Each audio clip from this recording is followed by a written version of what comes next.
So much, Jackie. And it was indeed a pleasure being here tonight and to be seated with these amazing women. And I want to thank the Prime Minister for this initiative. Personally, for me, I can attest to the fact that the Prime Minister believes in giving everybody the opportunity. He doesn't look at it that, oh, you are a woman, or you are a young man, or you are old. What he sees is someone with potential, feeds that, and he gives you guidance and mentorship. I can say that because I have been fortunate enough to be able to have that type of mentorship from the Prime Minister, and I want to publicly thank him, as I usually do, for giving me that opportunity and giving me that chance, seeing something in me that I myself did not even see in myself, and for continuing to be a sounding board and someone that I can go to whenever it is that I need advice or assistance with anything. So publicly, again, I just want to say thank you to the Prime Minister for that. But throughout my lifetime, however, I have been fortunate enough to be surrounded by some very strong women, women who brought their own seats to the table, women who built their own tables. My grandmother, Miss Esdale, many know as Teacher Esdale from the Lily of the Valley School, those persons in the communities of McKnight, Market Street, Dorset, would remember she was one of the pioneering women who would have started a preschool back in the time when preschools weren't even really known. And so I saw her when I grew up running a preschool as a strong woman, and I was able to be influenced by her life and the things that she did to ensure that our children were nurtured and cared for, and she was able to make sure that she did her part. I had my grandmother, Miss Byron, who owned her own restaurant and started that business very early at a time when you didn't have women who were owning their own businesses. She started a very successful restaurant, Excelsior Restaurant, which today continues. I can speak of my mother, who was, up to her point of retirement, became the Deputy General Manager for the National Caribbean Insurance Company. I can speak of my Aunt Jennifer, who was the Managing Director at the Eastern Caribbean Central Bank. These women in my life made me, as well as my other siblings and cousins, female that is, we always were of the opinion that there was no such thing as a difference between male or female. They taught us that women are capable of doing anything, and you just had to be able to step up.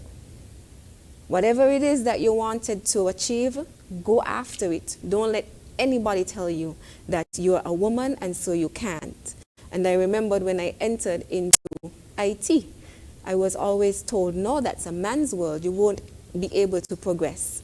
And I could remember my family saying, but remember, you are just a human being. It doesn't matter if it's male or female. It is what you want to do. So stay focused and just do whatever it is you desire to do. But it was not just the women. There were also men who had to play a part as well, because women do need the support of men as well in order for us to be able to achieve what we need to achieve. We need their support because, yes, it is a male-dominated world. And sometimes you need that one man who would step out and said, this individual, not woman or man, but this individual have the capabilities and they're able to. And so I must thank those men who have been like mentors in my life as well. I've spoken of the Prime Minister already, but very early I was introduced to Director Maynard for the Haynes Smith Miss Caribbean Talented Teen Pageant.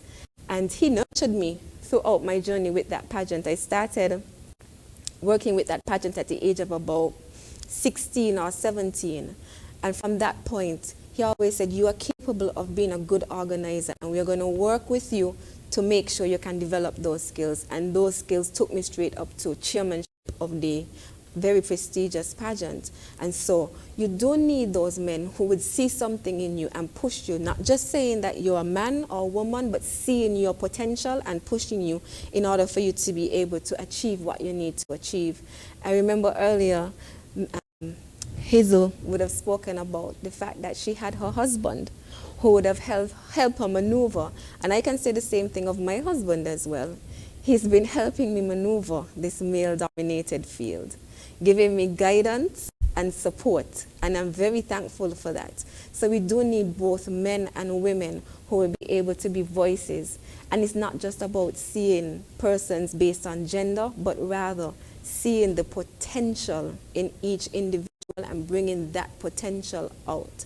And so I just want to encourage other young women, and I will continue to do my part as well, because I believe just as I had such strong women who nurtured me, it's important too, just as Hazel said, that we do our part and nurture other young women who are coming in.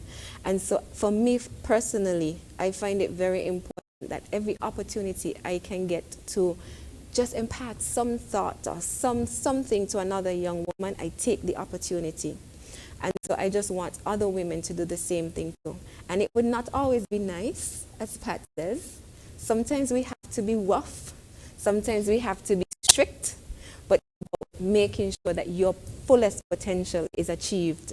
And so I just want to encourage young women, whether it's politics, it's IT, or it's any other fields, scientists, whatever it is, that they always consider to be a male-dominated field. If you stay focused on achieving what you want to achieve, anything is possible. We no longer have those lines of male or female, and certainly in St. Kitts, as Giselle would have pointed out, we don't see that much of a difference between male or female. We've seen so many women take on such powerful roles. We have examples. It means all we need is women who are just younger women who are just willing and able to step out. Bring your own seat to the table. Build your own table if you have to. Seek advice. Seek out anyone who will be able to give you that type of encouragement that you need. And I know this panel here in particular, this panel of women, that is what they believe in as well. How can I help you help yourself? I know that for sure because I've seen it in action. I've seen it with Hazel. I've seen it with Pat. I've seen it with Giselle. They're always willing to see how much I can help another woman, another young woman, to get to where she needs to. And so I'm encouraging all the young women, don't ever let anybody tell you that you can't. When I grew up, my father said those words don't exist. There's nothing, there's no such word as can't. Anything is possible. And so I'm just encouraging you. Stop saying, I can't, I don't think. And start seeing where you want to go and said, these are the goals I'm going to set to get there. It was a pleasure being here tonight. And I believe that this indeed was quite the night. And I'm sure there are a number of young women out there who have been inspired by these ladies who were with me tonight on the panel. And I'm looking forward to further discussions. Thank you. Like they